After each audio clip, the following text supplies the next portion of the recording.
நமஸ்காரம். எந்த ஒரு செயலையும் கடமை உணர்வோடு செய்ய வேண்டும், இதுவும் உண்மை. விருப்பத்தோடு ஈடுபாட்டோடு செய்ய வேண்டும், இதுவும் உண்மை. ஒரு செயல் செய்யும்போது இந்த ரெண்டுமே சாத்தியமா? நிச்சயம் சாத்தியம். நம் குடும்பத்தையே எடுத்துக்கொள்வோம். கணவனுக்குன்னு கடமைகள் உள்ளன, மனைவிக்குன்னு கடமைகள் உள்ளன. கடமை உணர்வோடு மட்டும் செய்தால் சட்டென்று ஒரு பேச்சு வரும். கடனுக்குன்னு செய்யாதே, பிடித்து செய். செய்வன திருந்தச் செய் என்பது வேறு, அது சரியாக செய்ய வேண்டும். ஆனால் இப்போது நான் சொல்வது, ஒரு ஆசை, விருப்பம், ஈடுபாடு, பிடித்தம், இது இருந்தால் தானே காரியம் ரசிக்கும், சிறக்கும். கடனுக்கு, கடமை உணர்வுக்கு என்ன செய்வார்கள் என்றும் சில சமயங்களில் கேட்போம். சரி, ரொம்ப கடமை உணர்வோடு செய்கிறோம் என்று சொன்னால் ஆசை இல்லையான்னு கேட்பார்கள். விருப்பம் இருக்கிறது, செய்தேன். ஆனால் விருப்பம்னு சொல்லும் போதே அது தினமும் செய்ய வேண்டும், வேளா வேளைக்கு செய்ய வேண்டும், நேரப்படி முடித்து விட வேண்டும், அதெல்லாம் இருக்காது. இருக்கலாம், இருக்காமலும் போகலாம். நன்றாக செய்தேன், ஆசையாக செய்தேன். ஆனால் எப்ப ஆசைக்கு முக்கியத்துவம் வருகிறதோ, அது எப்போது செய்வோமோ அப்பதான் செய்வோம். அது முடியுமா? இப்ப நம் வீட்டு குழந்தையை வெளியார் ஒருத்தர் பார்க்க வந்திருக்கிறார். ஆசையாக பழமெல்லாம் வாங்கி கொண்டு வந்தார், கொடுத்தார். ஆசையாக செய்வார். ஆனால் வேளா வேளைக்கு சோறு ஊட்ட வேண்டும்ங்கிற கடமை உணர்வு அவர்களிடத்தில் எதிர்பார்க்க முடியாது. அது வீட்டில் இருப்பவர்கள் தான் செய்ய முடியும். அப்பா, அம்மா, தாத்தா, பாட்டி இவர்கள் தான் செய்வார்கள். அதனால் ஆசைப்பட்டு செய்வதுன்னு சொன்னாலே அது எப்போது வேண்டுமானாலும் இருக்கலாம். there is no obligation. ஆனால் டியூட்டி பவுண்ட், கடமை. அதனால் நம் குடும்பத்தில் இதை சரிவர புரிந்து கொள்ள வேண்டும். ஒரு வேலையை கடமை உணர்வோடு செய்ய வேண்டுமா, விருப்பத்தோடு செய்ய வேண்டுமா? ரெண்டுமே இருக்கிற வரைக்கும் சரி. கண்டிப்பா கடமை உணர்வும் வேண்டும், அதை நகையாட வேண்டாம். ஏன்னா கடனுக்குன்னு செய்கிறாயான்னு கேட்டுவிட வேண்டாம். ஆமாம், கடமையும் வேண்டும்.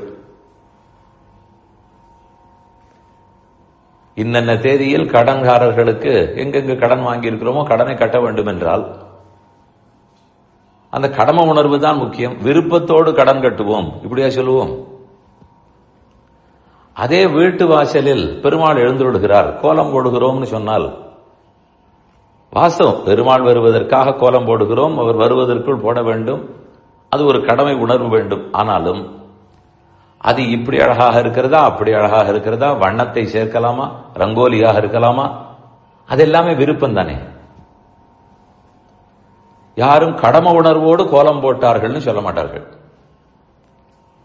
அதே போல யாரும் ஆசைப்பட்டு 1ஆம் தேதி என்று கடனை திருப்பி கட்டினார்கள்னு சொல்ல மாட்டார்கள். ரெண்டிலும் ரெண்டும் உண்டு. இது ஒவ்வொருத்தரிடத்திலும் இருக்க வேண்டும், வீட்டில் உள்ள எல்லாரிடத்திலும் இருக்க வேண்டும். இதை நாம் பிள்ளை பெண்களுக்கும் புரிய வைக்க வேண்டும். என்ன ஒரு தவறான அபிப்பிராயம் வந்துவிடும், ஆசைப்பட்டு செய்வது உயர்த்தி தான், யாரும் மறுக்கவில்லை. ஆனால் வெறும் ஆசையாக இருந்தால் அது நேரத்துக்கு நடக்காது. எப்போது முடியுமோ அப்போது பண்ணுகிறேனேன்னு வாழ்கள். ஒரு சோசியல் சர்வீஸ், என்ஜிஓன்னு வைத்துக் கொள்வோம். அங்க வாலண்டரி சர்வீஸ் பண்ண வருபவர்கள் எல்லாம் ஆசையுடன் தான் வருவார்கள். அந்த ஐடியாலஜி பிடித்திருக்கிறது, கொள்கை பிடித்திருக்கிறது, நான் நினைத்துக் கொள்ளுகிறேன், நானும் சேவை செய்கிறேன். ஆனால் அந்த சேவை என்னைக்கு வருவாரோ அன்னைக்கு தான் வருவார். அவர் ஒரு வாலண்டியர், அதனால கேட்க முடியாதுன்னு ஆகிவிட்டால், வாலண்டரி சர்வீஸ் என்பது விருப்பத்துடன் செய்யப்படுவது, அதே சமயம் கடமை உணர்வும் இருக்க வேண்டும். அப்பதான் நேரத்துக்கு செய்வோம். வீட்டு விஷயத்தையும் சொன்னேன். அங்கும் கடமை உணர்வு வேண்டும், ஆசை நிறைய வேண்டும். ஒரு சோசியல் சர்வீஸ் இருந்தாலும் அங்கேயும் கடமை ஏற்றுக்கொள்ள வேண்டும், பொறுப்பு. இந்த நேரத்துக்குள் நான் வருகிறேன், நான் செய்து தருகிறேன், தினமும் வருவேன். இன்று வர முடியவில்லை என்றால் சொல்லிவிட்டு போவேன். சொன்னதோடு நிற்காமல் ஆல்டர்னேட் ஒத்தரையும் ஏற்பாடு செய்துவிட்டு போவேன். இதெல்லாம் வேலைக்கு போகும் இடத்தில் செய்வோம். ஆனால் சர்வீஸுக்கு போகும் இடத்தில் செய்ய வேண்டும். இதே போலத்தான் கோயில் கைங்கரியம். நாம் ஒன்று போகிறோம், ஓஹோ இவர் இது வருகிறார், இதை செய்வார். திருமஞ்சனத்துக்கு தண்ணீர் தீர்த்தம் எடுத்துக்கொண்டு வருவார். இவர் நிச்சயமாக திருத்துழாய் துளசி பறித்து தொடுத்து கொடுப்பார். ஆசைக்கும் தொடுக்கலாம், கடமை உணர்வோடும் தொடுக்கலாம். கர்த்தவியம்னு கண்ணன் சொல்லுகிறார். ஒவ்வொருத்தனுக்கும் கர்த்தவியம், செய்ய வேண்டியது உள்ளது. அந்த செய்ய வேண்டியதுன்னு சொல்லும் போது கடமை உணர்வு மேலோங்கி இருக்க வேண்டும். நமே பார்த்தாஸ்தி கர்த்தவியம் திரிஷு லோகேஷுன்னு கண்ணனை சொல்லுகிறார். எனக்கு அதை போல் கடமை உணர்வோடு செய்ய வேண்டும், இது எனக்கு கர்மயோகம் அப்படின்னு எதுவுமே கிடையாது அர்ஜுனா. எனக்கு எந்த கர்மத்துக்கு எனக்கு பலம் வேண்டும்? வேண்டாம், கர்மங்களே தீண்டாது. அப்ப எனக்கு எதுக்கு கடமை? ஆனாலும் என் கடமையை நான் மாறினதே இல்லை. உலகத்தை படைக்கிறேன், காக்கிறேன், அழிக்கிறேன், அதையும் ஆசையுடன் ஆற்றலுடன் செய்கிறார். அதே சமயத்தில் கடமை உணர்வோடு செய்கிறார். கோவில் கைங்கரியத்தின் போதும் அப்படித்தான் இருக்க வேண்டும். எனக்கு கிடைத்திருக்கிறது, பேர்பட்ட கைங்கரியம் கிடைத்திருக்கிறதுங்கிற ஆசை வேண்டும். ஆனால் ஒரு நிமிடம் காலதாமதமாக வர மாட்டேன், ஒரு நாள் விட்டுவிட மாட்டேன் என்கிற கடமை உணர்வும் வேண்டும். இந்த இரண்டையும் சேர வளர்த்துக் கொள்வதற்கு முன் உதாரணங்கள் தான் நம் முன்னோர்கள்.